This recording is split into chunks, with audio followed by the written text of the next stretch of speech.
اتنا تو آپ جانتے ہوں گے کہ اگر ایک رات آپ نہ سوئیں یا صرف 1 یا 2 گھنٹے سو پائیں تو صبح اٹھنے پہ کیا حالت ہوتی ہے۔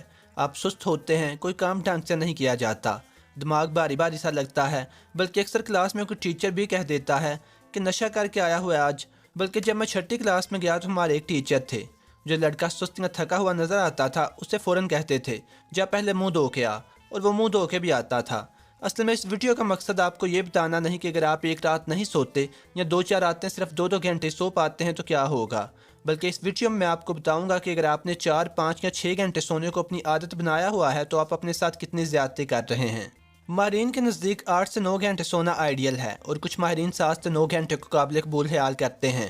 ماہرین یہ بھی کہتے ہیں کہ بہتر ہے کہ آپ یہ 7 سے 9 گھنٹے اکٹھا سوئیں۔ وجہ یہ ہے کہ نیند میں ہمارا جسم اپنے سارے سسٹمز کو فریش کرتا ہے، ہارمون ریلیز کرتا ہے، اور جو مسئلے ہوئے ہوں ان کی ریپیئرنگ بھی اسی ٹائم کرتا ہے۔ بلکہ آپ نے اکثر نوٹ کیا ہوگا کہ جب آپ بیمار ہوتے ہیں تو ایک دفعہ آپ صبح میڈیسن کھاتے ہیں اور ایک دفعہ رات کو میڈیسن کھاتے ہیں، جس کے بعد آپ سو جاتے ہیں، لیکن جب آپ جاگتے ہیں تو صبح کھائی ہوئی میڈیسن سے کہیں زیادہ فرق محسوس کرتے ہیں۔ ساری ٹیشو ریپیئرنگ اور میموری کو مستحکم کرنے والا کام نیند کی پوری 5 سٹیجز میں ہوتا ہے، جس کی آخری سٹیج ریپڈ آئی موومنٹ کہلاتی ہے۔ لیکن جب ہم دوپہر کو آدھے یا 1 گھنٹے کا نیپ لیتے ہیں تو جسم نیند کی صرف پہلی 2 سٹیجز میں ہی انٹر ہو پاتا ہے۔ تو اس لیے ماہرین کہتے ہیں کہ 24 گھنٹے میں 2 3 یا 4 دفعہ سو لینا ایک ہی دفعہ کئی گھنٹے سونے کے برابر فائدہ مند نہیں ہے۔ دوپہر میں سونا ایسے ہی لیا جاتا ہے جیسے جب ہم بہت زیادہ تھکے ہوں تو ایک گلاس ٹھنڈا پانی مل جائے تو کچھ دیر کے لیے آرام سا مل جاتا ہے۔ اب آتے ہیں ان سائیڈ افیکٹس کی طرف جن کا سامنا آپ کو کرنا پڑ سکتا ہے اگر آپ کچھ عرصے سے آئیڈیل مقدار میں نیند نہیں لے رہے، یا اپنی نیند کے کچھ گھنٹے اپنے جان سے بھی پیارے موبائل کی نظر کر رہے ہیں۔ اگر آپ اس چینل پر نئے ہیں تو چینل کو سبسکرائب کر لیجئے۔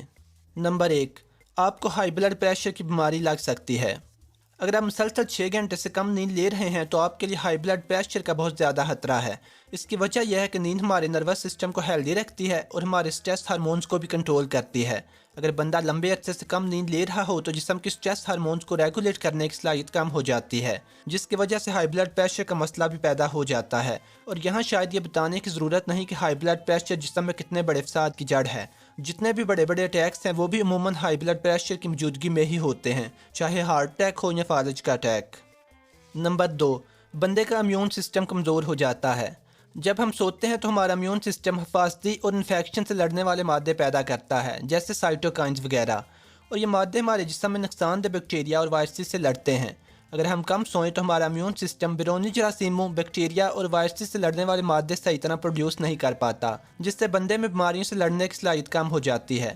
اگر بندہ بیمار ہو جائے تو لمبا عرصہ بیمار رہتا ہے اور دوسرے لوگوں کی نسبت جلدی بیمار بھی ہو جاتا ہے۔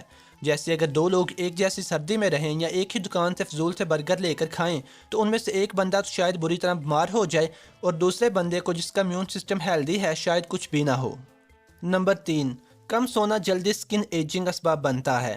جب ہم کم سوتے ہیں تو ہمارا جسم ایک سٹریس ہارمون کارٹیسول کو وافر مقدار میں خارج کرتا ہے، اور جسم میں کارٹیسول کی زیادہ مقدار سکن کالاجن کو ڈیمیج کرنے کا سبب بنتی ہے۔ سکن کالاجن اصل میں پروٹین کی ایک قسم ہے جو ہماری سکن کو نرم اور لچکدار رکھتی ہے۔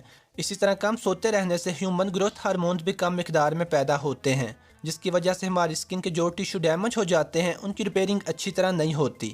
یہی وجہ ہے کہ ہماری سکن فضائی آلودگی اور دھوپ کے اثرات زیادہ قبول کرتی ہے، اور یہی وجہ ہے کہ آپ اپنی بڑی بہن سے بھی 3 سال بڑی لگتی ہیں۔ نمبر 4، سیکھنے اور یاد رکھنے کی صلاحیت کمزور ہو جاتی ہے۔ نیند کے دوران ہمارا دماغ ہماری میموریز کو پختہ کرتا ہے۔ یہی وجہ ہے کہ اکثر اسٹوڈنٹس کو یہ ٹپ دی جاتی ہے کہ وہ سبق یاد کرتے ہی سو جایا کریں تو سبق لمبے عرصے تک یاد رہتا ہے۔ کم سوتے رہنے سے بندے کی سیکھنے اور یاد رکھنے کی صلاحیت میں کمی آتی جاتی ہے۔ ایک تھیوری کے مطابق کم سونے سے ہمارے دماغ کے ہائپو کیمپس والے حصے میں نیورونز کی کنیکٹیوٹی میں کمی آتی جاتی ہے، اور یہ دماغ کا وہ حصہ شمار کیا جاتا ہے جس کا تعلق نئی چیزیں سیکھنے اور انہیں یاد رکھنے سے ہے۔ اس کے علاوہ کم سوتے رہنے سے بندے کی چیزوں پہ فوکس کرنے کی صلاحیت کم ہو جاتی ہے اور وہ کام پہ پوری توجہ نہیں دے پاتا اور آسانی سے ڈسٹریکٹ ہو جاتا ہے۔ نمبر 5، کم سونے سے وزن زیادہ ہوتا ہے۔ حال ہی میں ایک اسٹڈی کا نتیجہ آیا جس میں 60,000 خواتین شامل تھیں اور یہ اسٹڈی 16 سال تک جاری رہی۔ جب اسٹڈی شروع ہوئی تو ساری خواتین بالکل صحت مند تھیں اور کوئی بھی اوور ویٹ نہیں تھی۔ اسٹڈی کے دوران مسلسل ان خواتین کی سلیپنگ ہیبٹس، ڈائٹ اور وزن کا مطالعہ کیا جاتا رہا۔ اسٹڈی کے آخر پہ وہ خواتین جن کے سونے کی ایوریج 5 گھنٹے تھی، ان کا وزن دوسری خواتین کے مقابلے میں جن کے سونے کی ایوریج 7 گھنٹے تھی سے 15 سے 25% زیادہ بڑا تھا، اور اس کی کئی وجوہات تھیں، جن میں سب سے اہم وجہ یہ تھی کہ کم سونے سے وہ ہارمونز امبیلنس ہوئے جو بندے کے ایٹنگ ایپیٹائٹ کو کنٹرول کرتے ہیں۔ اس کے علاوہ زیادہ جاگنے والے لوگ عموماً دن میں سست ہوتے ہیں، جس کی وجہ سے ورزش وغیرہ پہ کوئی خاص توجہ نہیں دے پاتے، اور زیادہ جاگنے والے لوگوں کے لیے زیادہ چانسز ہوتے ہیں کہ وہ دوسرے لوگوں کی نسبت زیادہ کھائیں جو 8 یا 9 گھنٹے سوتے ہیں۔ امید ہے کہ ویڈیو آپ لوگوں کو پسند آئی ہوگی۔ اگر ویڈیو اچھی تھی تو لائک کر دیجئے، اور اگر نہیں کرنا تو میری دعا ہے کہ آپ خوب موٹے ہوں، اور اگر پہلے ہی موٹے ہیں تو کبھی پتلے نہ ہوں، اور اگر آپ اس چینل پر نئے ہیں تو چینل کو سبسکرائب کر لیجئے تاکہ آئندہ اپلوڈ ہونے والی ویڈیوز بھی دیکھ سکیں۔ خدا حافظ۔